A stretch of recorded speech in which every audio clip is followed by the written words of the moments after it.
Apple के को founder Steve jobs ने जिस तरह अपने जीवन में तमाम संघर्षों को झेलकर अपनी जिंदगी में सफलता के नए आयामों को छुआ, वो वाकई काबिले तारीफ है। स्टीव जॉब्स का जन्म 24 फरवरी 1955 में कैलिफोर्निया के सैन फ्रांसिस्को में हुआ था। उनकी मां जोएन शेरबेल स्विस अमेरिकी थी और उनके पिता अब्दुल फतेह जॉन सीरियाई थे। हालांकि उनके माता पिता ने शादी नहीं की थी, इसलिए उन्होंने स्टीव को गोद में देने का फैसला किया। इसके बाद पॉल और क्लैरा जॉब्स ने स्टीव को अच्छी एजुकेशन देने के आश्वासन देने के बाद उनको अडॉप्ट कर लिया। आपको बता दें कि स्टीव के पिता पॉल, जिन्होंने स्टीव को गोद लिया था, वो एक मैकेनिक थे जिन्होंने बाद में एक गैरेज खोल लिया था, जबकि उनकी मां क्लैरा एक अकाउंटेंट थी। वहीं स्टीव की दिलचस्पी शुरू से ही इलेक्ट्रॉनिक्स में थी, इसलिए वो गैरेज में रखे इलेक्ट्रॉनिक्स के सामान को छेड़छाड़ करते और हमेशा कुछ नया करने की कोशिश में लगे रहते थे। इस तरह बचपन में ही स्टीव ने अपने पिता की मदद से इलेक्ट्रॉनिक्स का काफी काम सीख लिया था। वहीं स्टीव बचपन से ही एक टैलेंटेड स्कॉलर थे। हालांकि उन्हें स्कूल जाने से अच्छा घर पर बैठकर किताबें पढ़ना लगता था। स्टीव के माता पिता ने किसी तरह उनकी हाई स्कूल तक की पढ़ाई तो अफोर्ड कर ली, लेकिन इसके बाद जब स्टीव को एडमिशन ओरेगन के रीड कॉलेज में हुआ तो वहाँ के एक्सपेंसेस इतने ज्यादा थे कि स्टीव के माता पिता की पूरी सेविंग्स इस कॉलेज की फीस में ही खर्च होने लगी। इसलिए फर्स्ट सेमेस्टर के बाद स्टीव ने अपना कॉलेज छोड़ने का फैसला लिया। हालांकि कॉलेज छोड़ने के बाद भी वो कैलीग्राफी की क्लास करते थे। कैलीग्राफी अक्षरों को क्रिएटिव और अच्छे तरीके से लिखने की कला होती है। इस दौरान स्टीव की दोस्ती स्टीव वोजनैक से हुई,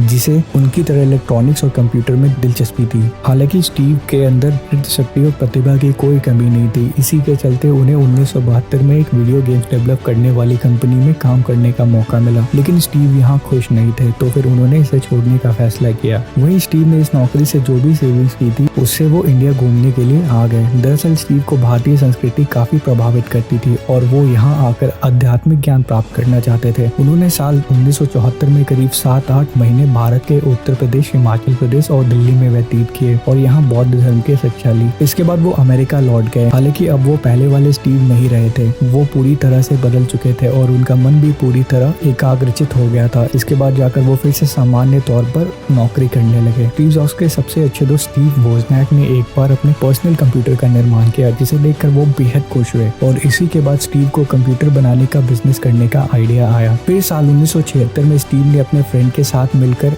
अपने पिता के गैरेज में कंप्यूटर बनाने का काम शुरू कर दिया। गैरेज में शुरू हुई कंपनी का नाम स्टीव ने एप्पल रखा। इसके बाद कंपनी में एक के बाद एक नए आविष्कार किए और कंप्यूटर वर्ल्ड के नए आयामों को छुआ। साल 1980 में स्टीव की एप्पल कंपनी एक प्रतिष्ठित और वर्ल्ड की जानी मानी कंपनी बन गई थी और फिर स्टीव के जीवन में वो दौर भी आया जब उनकी कंपनी ने उन्हें रिजाइन करने के लिए मजबूर कर दिया। दरअसल लगातार सक्सेस हासिल कर रही एप्पल पर उस समय ब्रेक लगा जब एप्पल ने एप्पल 3 और फिर लीसा कंप्यूटर लॉन्च किया। ये दोनों ही प्रोडक्ट बुरी तरह फ्लॉप रहे। हालांकि फिर स्टीव ने मैकिंटॉश कंप्यूटर को बनाने में कड़ी मेहनत की और फिर 1984 में लीसा के इंटरफेस पर बेस्ड ऑपरेटिंग सिस्टम बनाकर इसे मैकिंटॉश के साथ लॉन्च किया। इसके बाद उन्हें फिर से कामयाबी हासिल हुई। वहीं इसके बाद एप्पल और IBM साथ मिलकर कंप्यूटर बनाने लगे। अच्छी क्वालिटी के चलते मार्केट में इसकी डिमांड इतनी बढ़ गई कि कंपनी पर ज्यादा से ज्यादा सिस्टम बनाने का प्रेशर आने लगा। हालांकि स्टीव जॉब्स ने अपनी कंपनी की कॉन्सेप्ट को कभी नहीं छिपाया और इसका खामियाजा भी भुगतना पड़ा, क्योंकि कई दूसरी कंपनीज इसके कॉन्सेप्ट को अपनाकर कंप्यूटर बनाकर कस्टमर्स को सस्ते दामों पर बेचने लगे, जिसकी वजह से एप्पल को काफी लॉस होने लगा और इसके जिम्मेदार स्टीव जॉब्स को मानते हुए उनकी कंपनी ने उन पर कंपनी छोड़ देने का प्रेशर बनाया। इसके बाद स्टीव ने 17 सितंबर 1985 को एप्पल से रिजाइन कर दिया। हालांकि उनके साथ 5 और कोलीग्स ने एप्पल से रिजाइन कर दिया। यही हुआ स्टीव जॉब्स के साथ। खुद की कंपनी से बाहर निकाले जाने के बाद वो हताश नहीं हुए, बल्कि उन्होंने इस मौके का फायदा उठाते हुए नेक्स्ट कंप्यूटर के रूप में शुरुआत की। इस दौरान उनकी किस्मत ने भी साथ दिया और उनकी इस कंपनी के लिए एक बड़े बिजनेसमैन रॉस पेरोट ने इन्वेस्ट किया। इसके बाद 12 अक्टूबर 1988 को एक इवेंट में नेक्स्ट कंप्यूटर को लॉन्च किया गया। हालांकि नेक्स्ट भी एप्पल की तरह काफी एडवांस था, इसलिए ये एक्सपेंसिव भी बहुत था, जिसके चलते नेक्स्ट को काफी नुकसान उठाना पड़ा। इसके बाद स्टीव को इस बात का एहसास हुआ और फिर उन्होंने नेक्स्ट कंप्यूटर को एक सॉफ्टवेयर कंपनी में बदल दिया और इसके बाद भी उन्होंने काफी कामयाबी हासिल की। साल 1986 में स्टीव ने एक कंप्यूटर ग्राफिक्स कंपनी पिक्सर खरीदी और डिज्नी के साथ पार्टनरशिप कर लिया। इसके बाद स्टीव सफलता की सीढ़ी चढ़ते गए और कभी अपनी जिंदगी में पीछे मुड़कर नहीं देखा। इसके बाद एप्पल ने 1996 में नेक्स्ट कंपनी को खरीदने के लिए स्टीव से बात की और ये डील $427 मिलियन में फाइनल हुई। इस बार स्टीव ने CEO के रूप में कंपनी में वापसी की, लेकिन इस दौरान एप्पल कठिन दौर से गुजर रहा था। इसके बाद स्टीव के मार्गदर्शन में एप्पल ने iPod म्यूजिक प्लेयर और iTunes लॉन्च किए। इसके बाद साल 2007 में एप्पल ने अपना पहला मोबाइल फोन लॉन्च किया और मोबाइल की दुनिया में क्रांति ला दी। वहीं इसके बाद एक के बाद एक प्रोडक्ट्स लॉन्च कर एप्पल लगातार सक्सेस के नए पायदानों को छूता रहा है।